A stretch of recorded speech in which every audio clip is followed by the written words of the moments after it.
Hi, I'm Leon Barillaro, a narrative and game designer for tabletop, video games, and immersive theater. Here's a fun fact about me. If I'm not too careful, I can get caught up pretty easily in the little details. If you saw me stream Pokémon Let's Go, you would have noticed it. I'm stopping to check out every tiny bit of world building they put in the game.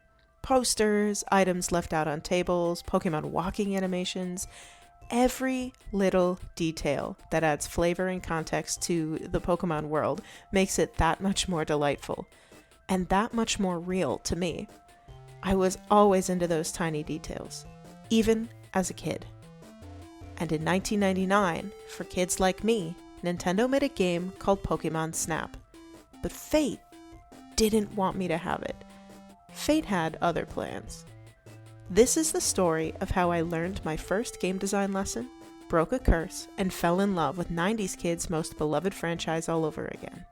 This is the story of me and Pokémon Snap for the Nintendo 64. I just turned 7, I think.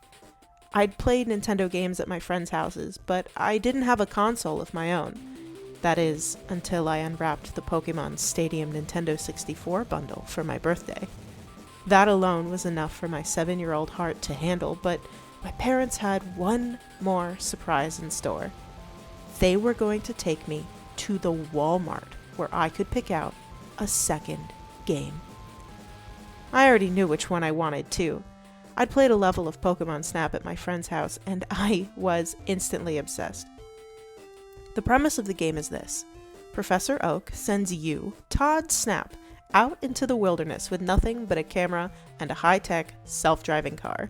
As the car guides you on a predetermined path, you observe the Pokémon around you and take pictures of them. Sometimes you toss them apples or devices that goad them into doing cool tricks. Knocking a Charmeleon into a hot pool of lava with a well-timed apple, for example, causes the Charmeleon to fall into the lava and evolve into Charizard. Then you can snap a bunch of pictures of Charizard looking badass while bathing inside of a volcano. It was the first time that I'd seen wild Pokemon just existing inside of a Pokemon game. And their lives seemed so real because every detail and animation and Easter egg was designed to make it feel real. Pokémon Snap had done so much to paint the Pokémon world as a living, fantastical place, and I wanted to explore that world as much as possible. So, I went to the Walmart with my parents, and I told the man working at the electronics section to please get a copy of Pokémon Snap from behind the counter for me, thank you. My parents were rightfully concerned about my loyalty to a brand, and they told the electronics employee that they were concerned that I might just be getting the same game.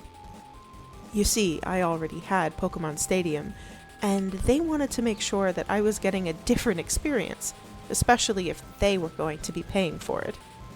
"You already have Pokémon Stadium?" said the Walmart employee. "Then you don't want Pokémon Snap.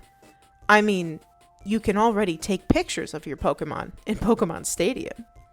Well, yeah, in Pokémon Stadium there is a photo mode that allows you to place one of the original 151 Pokémon on a mound of dirt in a stadium background and then snap photos of it while it poses.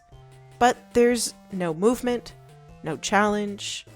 In other words, totally not the same thing. And that was the first game design lesson I ever learned, although at 7 I was pretty bad at articulating it. The difference between a premise and a game mechanic. Yeah, both games let you take pictures, but Pokémon Stadium's photo mode was just a cute feature they added on so you could develop more pictures at the Blockbuster. Photography wasn't just the premise of Pokémon Snap, it was the game mechanic and the systems surrounding it. There was purpose behind it, complication, risk, reward, all things that the simple photography mode of Pokémon Stadium never had. They were different in the same way that cooking a meal in The Sims and cooking a meal in Cooking Mama are different. I wanted to say these things, but I was 7 years old and outnumbered by 3 adults. I helplessly listened as the Walmart employee told me, "What you really want is this game right here." And he handed me a copy of Rayman 2: The Great Escape. Now, I could tell an entire story about my relationship to Rayman 2: The Great Escape, It did begrudgingly end up becoming one of my favorite games thanks to that employee's recommendation, but we're not here to talk about that.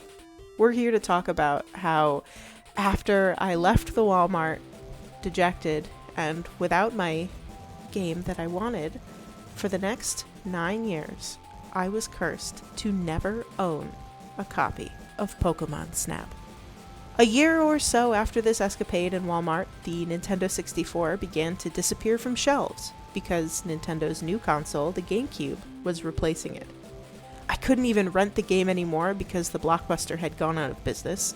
My only method for finding Nintendo 64 games was the used game section at the Funko Land. Pretty soon, even that started to change. They called it the GameStop, and the old Nintendo games section grew smaller and smaller until it was just a single shelf on a rack. The Funko Land was also almost an hour away by car, so every time we were in the neighborhood, I had to ask my parents if we could stop and take a look. One day, close to the end of the GameCube's shelf life, I found it. A Pokémon Snap cartridge. The memories came flooding back, and I realized how much I wanted a chance to play the game again.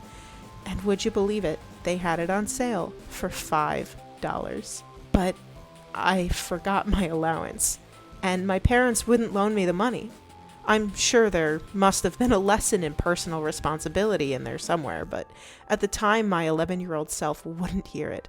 I had to leave the game that day, but my parents promised they'd let me come back the next weekend if I remembered to bring my allowance.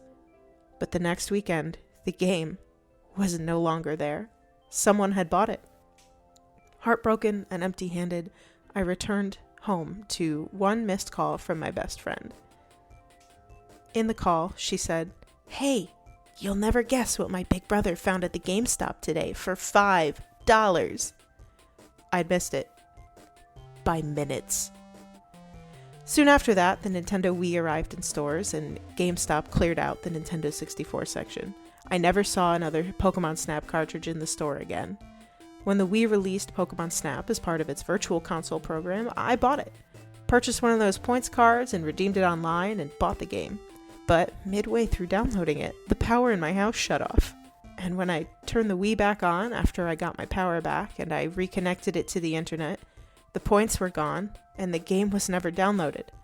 Not even Nintendo support could help me. I wish I could say that I went on a grand and glorious quest for a copy of this video game after being scorned so many times, but that's not really what happened. I gave up and kind of forgot about it.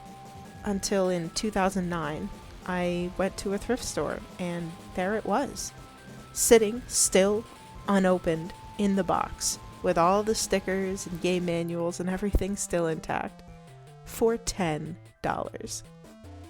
I asked my dad for $10, and remembering what had happened at the GameStop all those years ago, he gave it to me.